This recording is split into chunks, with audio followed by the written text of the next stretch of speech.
Hello and welcome to Production Bytes. I'm your host Nick, and today I'm going to be teaching how to make a typical Formant Bass sound. As always, this video is going to come in two parts. Firstly, I'm going to show you the basic setup of how to make the most basic types of Formant Bass, and in the second half of the video, I'll show you a load of tips on how to manipulate it and turn it into something a bit unique. I'm going to be using Native Instruments Massive for this, as it's a very popular synth for making these types of sounds, and it's also very quick and easy to make these types of sounds. So let's get started. So for Formant Bass, there are at least two different ways to set up the most basic sound, and the first one is very simple. You need two oscillators, and I'm going to set them both to saw waves. Then I'm going to set my second oscillator to Formant mode, and there's my basic sound.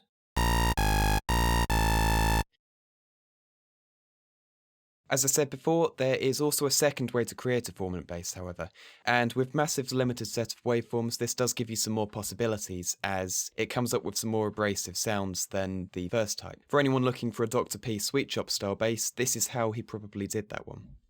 You'll want two oscillators, and I'm going to take two saw waves again. I'm going to set my second one up by 48 semitones, which is 4 octaves, and that sounds like this. And then I'm going to switch on my modulation oscillator, set the ring modulation to 2, and turn the ring modulation all the way up. And what ring modulation does is it takes the frequency of the modulation oscillator and multiplies oscillator 2 by it. This pretty drastically messes up the sound of oscillator 2, giving you a sound like this.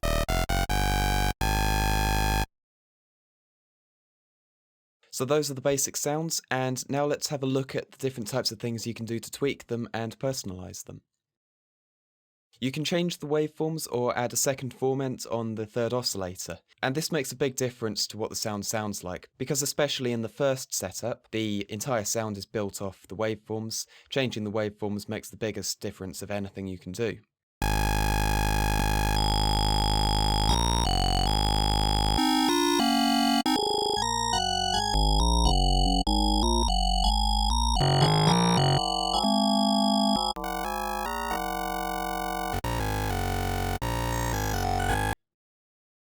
Another thing you can do to change the sound is change the octave of the formant, and this changes the sound a little less than the first tip, however it can still make a big difference. So in the first sound, for instance,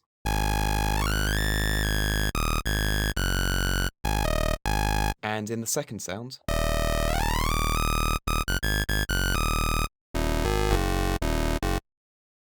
something that Flux Pavillion does a lot in their musical type of Formant Bass is add vibrato.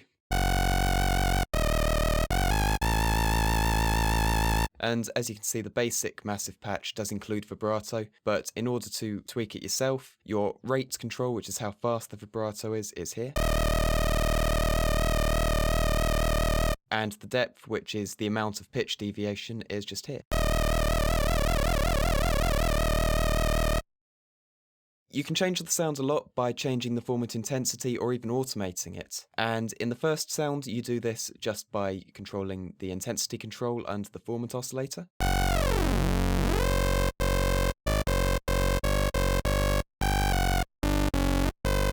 And in the second patch, the equivalent of this is changing the pitch of the modulation oscillator.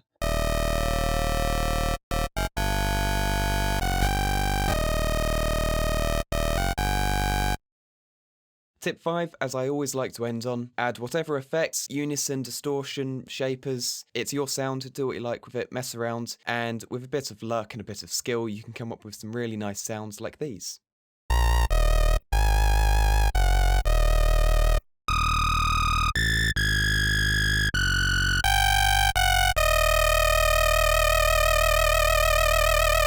So that's it for this episode of Production Bytes. Thanks a lot for watching. If you want more presets and samples for your productions, we currently have a sample pack out for £10, and the link is at the top of the screen and in the description. But otherwise, thanks a lot for watching. Please subscribe for more tutorials and reviews, and if you have any requests or questions, put them in the comments below or on our Facebook page, and we'll get back to you.